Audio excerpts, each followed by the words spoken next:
Big news, massive one. Ibintu birakomeye cyane muri ekipe ya PRFC ni nyuma yo gutsindwa ibitego bigera kuri bitanu. CDS General Mubaraka Muganga akoze agashya akakanya. Iyi ni breaking news. Umutoza Taleb Abdurrahimani aje guhita atandukana na ekipe ya PRFC. Ese bigenze bute? Ngiye kuba nkuhereza operation yose y'ukuntu ibintu bigenze. Wowe icyo usabwa nimba ari ubwa mbere ugeze hano kanda subscribe kuri AB Sport TV, tuzajye tugenda tubana neza cyane gatanu kuri gatanu. Ibyo umutoza Taleb azize ni ibihe? Ese abakinnyi biri kuvugwa yuko bagiye kuba bamukurikira bo nabahe? Ibyo byose ngiye kugenda mbica cambo wa gake gake nkwereza operation yose ukuntu igenze. Ubwo ngubwo nimba ari ubwa mbere ugeze hano kuri AB Sport TV wakanze subscribe ukane na like ukane no kunzogera. Iyi channel ni yanyu izajya ibagezaho amakuru y'imikino agezweho, ama breaking news, ama big news kabisa, ama sport update ndetse na transfer news by'umwariko mu ma ekipe ya hano iwacu mu Rwanda, by'umwariko Rayon Sport ndetse na ekipe ya APRFC. Ubwo nimba wakanze subscribe ni byiza, ubwo ngubwo kanda like ubundi tuzajye dukomeza kugenda tubana comment zanyu nazo aba ari ingenzi cyane.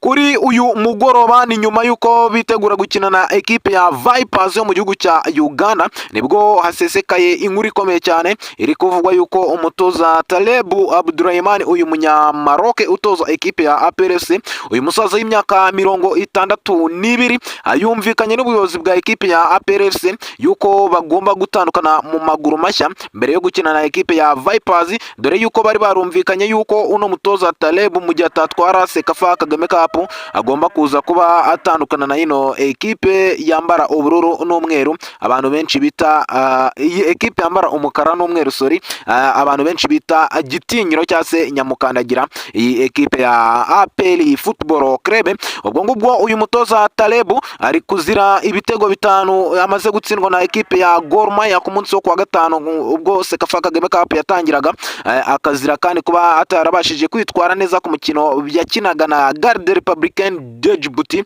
nubwo yatsinze ibitego bigera kuri bitatu byose kuri kimwe. Ubuyobozi bwa ekipe ya APR nago bwishimiye imyitwarire y'uno mutoza Taleb.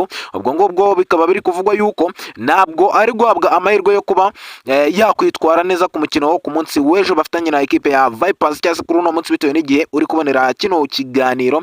Ubwo ngubwo uwitwa Taleb araza kuba agendanye na staff ye yose batuzaga ino ekipe ya APRFC. Ubwo wakwibaza uti ekipe ya APR iraza kuba isigaye itozwa nande? Ibyo nabyo ndaza kugenda nzane za ndani nkuzanire umutoza ugomba guhita asimbura Taleb Abdurrahimani kabisa. Hanyuma uno mutoza kabisa Taleb araza guhita agendana n'abakinnyi bagera kuri babiri bagomba guhita batandukana na ekipe ya APRFC nagutinzamo. Wakwibaza uti abo bakinnyi nabahe? No witwa Dennis Omedi, uyu mugande wakiniraga ekipe ya APRFC yamaze kuba yumvikana na ekipe ya Gor Mahia yo mu gihugu cya Kenya, niho agomba guhita yerekeza uyu Dennis Omedi. Akanyuma kandi ubwo undi musore ugomba guhita atandukana na ekipe ya APRFC ni umusore w'umunya kabisa, ni umusore uturuka mu gihugu cya Uganda, nawe witwa Hakimu Kiwanuka, nawe agomba kuza gutandukana na ekipe ya APRFC.